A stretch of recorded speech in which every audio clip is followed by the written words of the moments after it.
السلام عليكم ورحمة الله. إن الحمد لله نحمده ونستعينه ونستغفره، من يهده الله فلا مضل له ومن يضلل فلا هادي له. أما بعد، أعوذ بالله من الشيطان الرجيم. بسم الله الرحمن الرحيم. وقال الله لا تتخذوا إلهين اثنين إنما هو إله واحد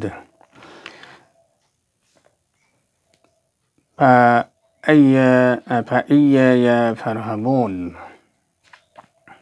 আলহামদুলিল্লাহ, সকল প্রশংসা আল্লাহ সুবহানাহু ওয়া তাআলার। আমরা প্রতিদিনের ন্যায় আজকেও কোরআনুল কারীমের তাফসীর পাঠ এই আয়োজনে বসার সুযোগ এবং তৌফিক লাভ করেছি। এই জন্য আল্লাহর শুকরিয়া আদায় করছি। দরুদ ও সালাম বর্ষিত আল্লাহ রাসূলের প্রতি সাল্লাল্লাহু আলাইহি ওয়াসাল্লাম।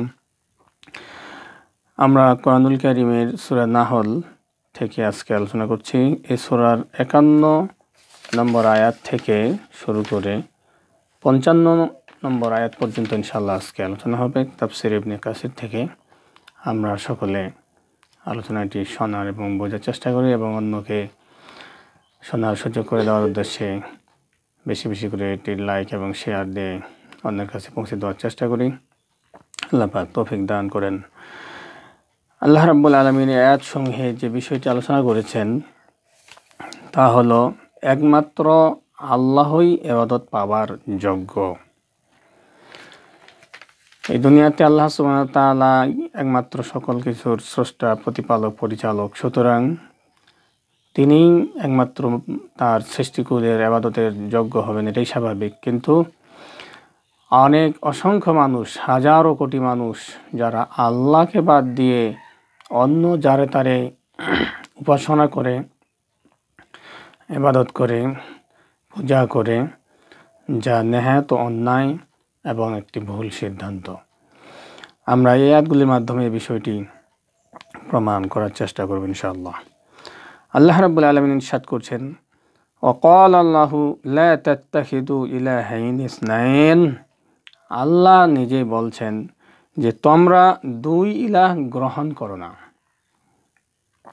ইন্নামা হুয়া ইলাহু ওয়াহিদ, কারণ তিনি একমাত্র ইলাহ বা ইবাদত উপাসনা পাওয়ার যোগ্য হকদার। ফাইয়ায়া ফারহাবুন, সুতরাং তোমরা আমাকেই ভয় করো, এই দুনিয়ার বুকে আমাকেই ভয় করে চলো। কারণ কি? এর কারণ হিসেবে আল্লাহ পাক 52 নম্বর আয়াতে বলছেন, এরপরে আয়াতেই ওয়ালাহু মা ফিস সামাওয়াতি ওয়াল আরদি ওয়ালাহুদ-দীনু ওয়াসিবা আফাগায়রাল্লাহি তাত্তাকুন। আল্লাহ রাব্বুল আলামিন বলছেন যে আকাশমণ্ডলী এবং পৃথিবীতে যা কিছু আছে তা সবই তারই, অর্থাৎ তিনি তার এইসবের অধিকারী এবং নিরবচ্ছিন্ন আনুগত্য তারই প্রাপ্য। এরপর আল্লাহ পাক প্রশ্ন তুলেছেন, আফাগায়রাল্লাহি তাত্তাকুন, তোমরা কি আল্লাহ ব্যতীত অন্যকে ভয় করবে? অর্থাৎ আল্লাহ যেন প্রশ্ন তুলেছেন যে এটা কিন্তু তোমাদের জন্য উচিত হচ্ছে যে আমি আল্লাহ পাঠাইলাম, আমি তোমাদের খাওয়াচ্ছি দাওয়াচ্ছি, অথচ তোমরা আমাকে বাদ দিয়ে অন্য কাউকে ভয় করছো, অন্যকে গুরুত্ব দিচ্ছ আর আমাকে গুরুত্বহীন বিবেচনা করছো। এরপর আল্লাহ পাক বলছেন, ওয়ামা বিকুম মিন নি'মাতিন ফামিনাল্লাহ, তোমরা যেসব অনুগ্রহ ভোগ করো তা তো আল্লাহর নিকট হতেই প্রাপ্ত হয়েছ। এক আল্লাহ তোমাদের সব কিছু দিয়েছেন, অথচ সেই আল্লাহ পাককেই তোমরা কিভাবে ভুলে বসেছ। সুম্মা ইযা মাসসাকুমুদ-দুররু ফাইলাইহি তাজআরুন, আর অধিকন্তু যখন দুঃখ দৈন্য তোমাদেরকে স্পর্শ করে তখন তোমরা তাকেই বেকুলভাবে আহ্বান করো। এটাই সাধারণত হয়ে থাকে যখন মানুষ সাগরের অকুল পাথারে, মহাসমুদ্রে কিংবা যখন নদী পরিপূর্ণ হয়ে যায়, সেই ভরা নদীতে নৌকা খুব টলমল করছে বা খুব একটা বিপদ ঘন অবস্থা, তখন মানুষেরা কি করে, সব কিছু ছেড়ে দিয়ে এক আল্লাহকেই তারা ডাকার চেষ্টা করে এবং ডাকে। তো আল্লাহ পাক এটাই বলছেন যে তোমরা বিপদ আপদ মুসিবত স্পর্শ করলে তখন ব্যাকুলভাবে আল্লাহকে ডাকো, আর যখন ভালো অবস্থায় থাকো তখন আল্লাহকে ভুলে যাও। এটা তোমাদের জন্য মোটেও শোভনীয় নয়। ثم إذا كشف الضر عنكم إذا فريق منكم بربهم يشركون। আবার যখন আল্লাহ তোমাদের দুঃখ দৈন্য দূর করেন, তখন তোমাদের একদল তাদের রবের সাথে শরিক করে। দেখবেন একটা বিপদ থেকে, বড় দুর্ঘটনা বা অ্যাক্সিডেন্ট থেকে বেঁচে গেলেন, অর্থাৎ আল্লাহ পাক বাঁচিয়ে দিলেন, কিন্তু পরক্ষণেই মানুষেরা কি বলে যে ওই ড্রাইভার খুব ভালো ছিল, কিংবা নৌকার মাঝি খুব পাকাপোক্ত, যে কারণে এই বিপদ থেকে বেঁচে যাওয়া গেছে। অর্থাৎ যে আল্লাহ বাঁচিয়ে দিলেন তার খবর নাই। আমরা যারা তারে প্রশংসা করি, হ্যাঁ, আল্লাহকে ছোট করে দিয়ে থাকি, যেটা আল্লাহ সুবহানাহু ওয়া তাআলা নেহায়েত অপছন্দ করেন। এরপর আল্লাহ পাক বলছেন লি ইয়াকফুরু বিমা আতাইনাহুম ফাতামাত্তাউ ফাসাওফা তা'লামুন। আমি তাদেরকে যা দান করেছি তা অস্বীকার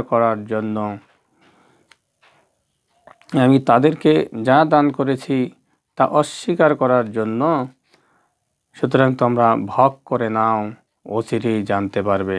অর্থাৎ আল্লাহ সুবহানাহু ওয়া তাআলা প্রশ্ন তুলেছেন যে আমি তোমাদের যা কিছু দিলাম, দান করলাম, তোমরা সেটাকে কিভাবে ডিনাই করো, অস্বীকার করো। আর দুনিয়াতে তোমরা এই ভোগ বিলাসে মত্ত আছো, ঠিক আছে, থাকো, এবং কতদিন পারো থাক, এভাবে ভোগ করতে করো, ওসেই কিন্তু এর পরিণাম জানতে পারবে।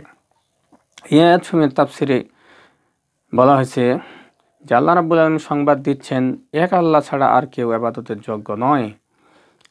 অর্থাৎ কোনো দেব, মূর্তি, পীর, ফকির বা চন্দ্র, সূর্য, গাছ, বৃক্ষ, দুনিয়াতে নানান কিছুর পূজা অর্চনা মানুষ করে, অন্যকে সিজদা করে, হ্যাঁ, অন্যের কাছে ধর্ণা দেয়, প্রার্থনা করে। কিন্তু আল্লাহ সুবহানাহু ওয়া তাআলা এখানে বলছেন যে না, এগুলি সব বাতিল এবং মিথ্যা। তাহলে সত্য কি?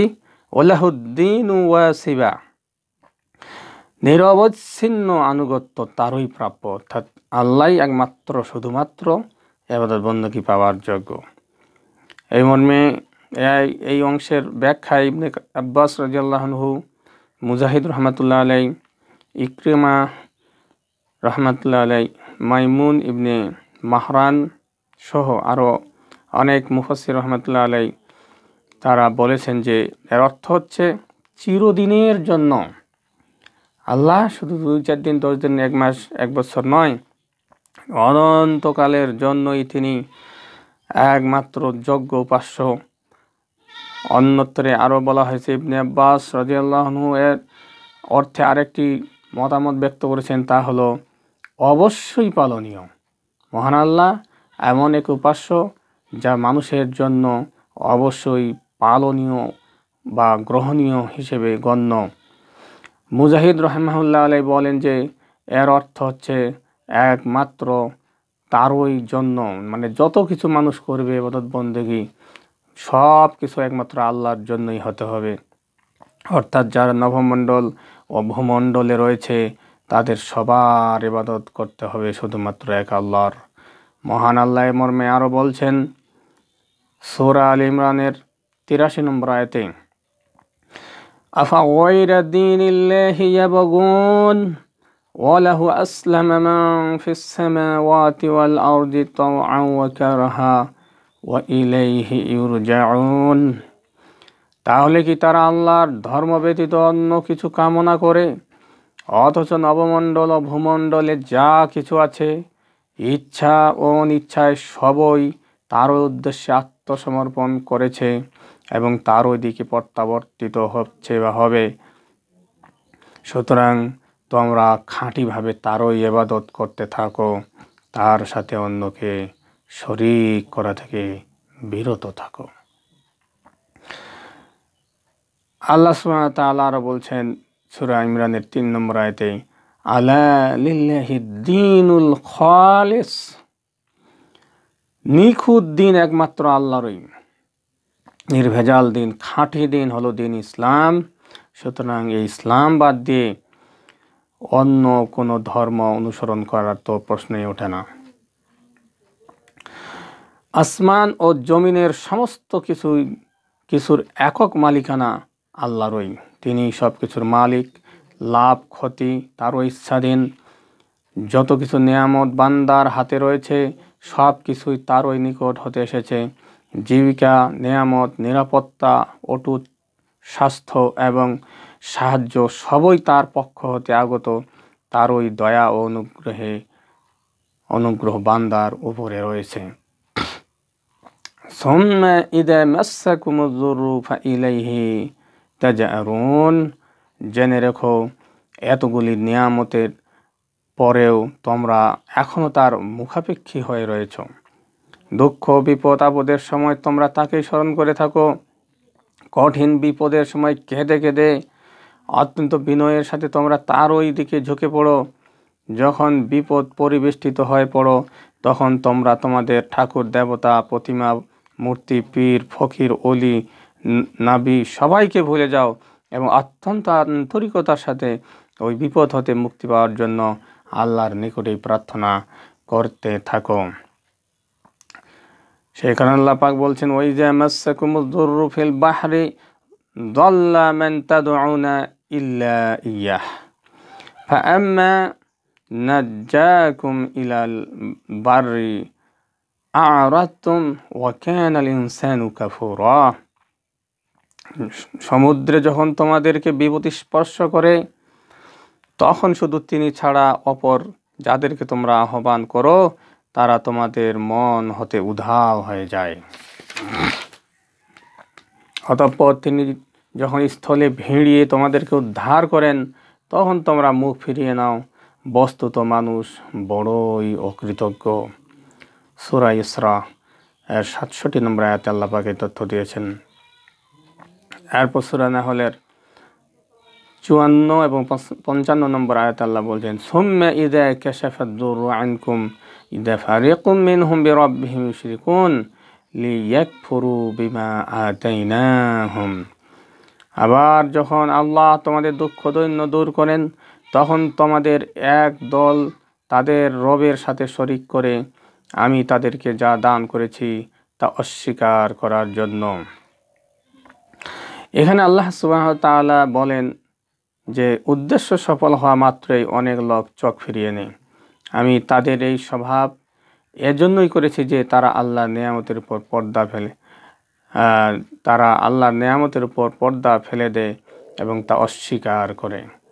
অথচ প্রকৃতপক্ষে নেয়ামত দানকারী এবং বিপদ আপদ দূরকারী আমি ছাড়া আর কেউ নাই।